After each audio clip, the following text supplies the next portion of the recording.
I'm actually just pinch hitting for this one, actually.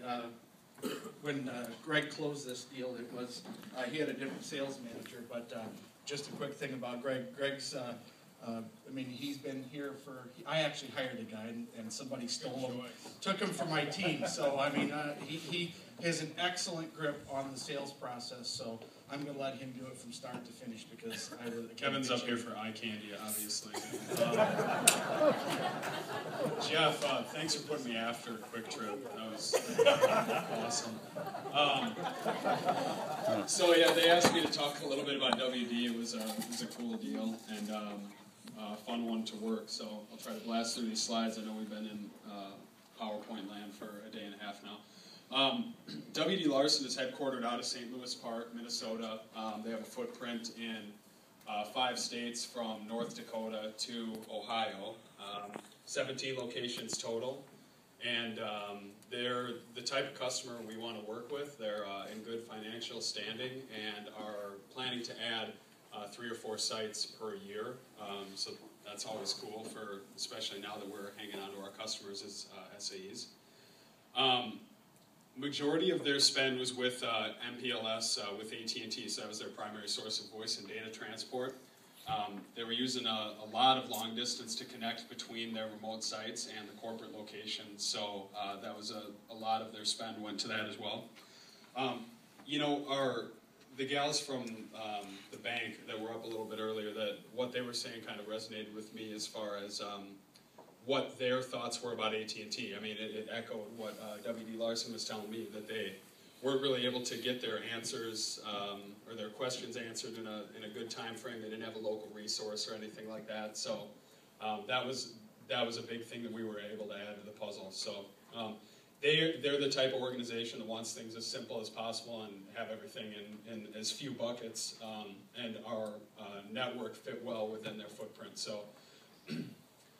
A unique challenge on this was that the customer's in the middle of a ShoreTel rollout throughout all of 2012. So a lot of the sites haven't been upgraded yet, so we had to be cognizant of that as we were putting together the solution for them, because they had a mix of analog and digital PBXs in place. So obviously when you're doing a project like that, it's a great time to take a look at the network as well, especially since the contract was up for renewal with AT&T. You know, again, initial factor, they wanted a local resource. They wanted someone that could come and sit across the table from them and do business that way, especially for a customer that was spending, they were at about 25, 30K a month with AT&T at that time. So that was a crucial aspect. They're a tier 1 shop. If you go to their website, they're talking a lot about service and reliability for their customers. So, you know, they don't want to have any downtime. So that played in our favor as well, having our network to offer them. Dedicated and switch long distance, as far as determining our success, we were able to lower their current rates and save them some money there. Another thing is that our VoIP network allows site-to-site calling on build. So that was a substantial point of savings, because when we put in a lot of these integrated circuits, a lot of the billing for the site-to-site went away, so that was good. My teammates in the partner channel did a really good job, both in front of the customer at the final sales stages, you know, contract revisions, as well as working internally with our POM group. Probably the biggest challenge of this opportunity was, you guys have probably run across this, is when your customer gets a legal consultant who wants to, you know, create some value for the customer. So, you know, this guy was very thorough, and our POM group did a really good job giving us a contract that we could use, and that passed the sniff test, as I wrote there. So. You know, it's never an easy decision for a customer to choose to swap out their entire MPLS network. So the savings was very substantial, and the local presence, I think, is what kicked it over the edge for us. So we really did a full forklift on every single piece of business that we could possibly take. The majority of the CenturyLink spend now is with this. We have a 17-site fully meshed MPLS. We have a Ethernet private port at the corporate location, and local service as well, because most of these locations that they have were lit for VoIP, so we were able to take away a lot of the local service that were in place using our VoIP trunks on the integrated access circuits. We did PRIs for dedicated and switch long distance at corporate, and also leverage the POM contracts that we got back to get them some good pricing on the POTS lines where we are the LEC, and we're doing all that for them, as well as some of the legacy CenturyLink areas for the POTS lines.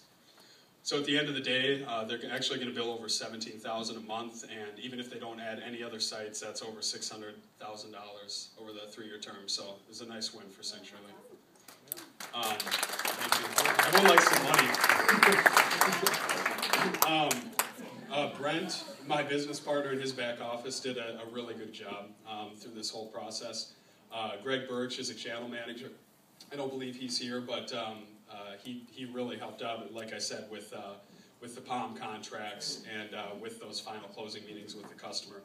Kevin Brennan, just a dude you can always go to, and has been there for me the past couple years. I started in March a couple years ago, so I really appreciate Kevin just always offering his insight whenever I need any help.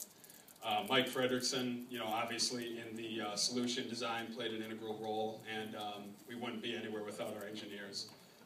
Bob Erickson is the manager of partner support. He's helped a lot with the post-sales process and getting everybody on the same page with respect to installs and consolidating our TPCs and all that stuff. That's a big pain in the butt sometimes when you got a big project like this. Real quick, I want to thank my teammates too. Over the past couple years, I've learned and absorbed a lot from you guys too, so appreciate it. Thanks.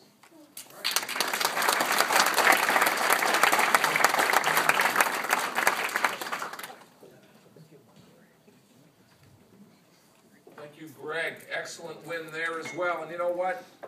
There are other wins that we haven't presented today.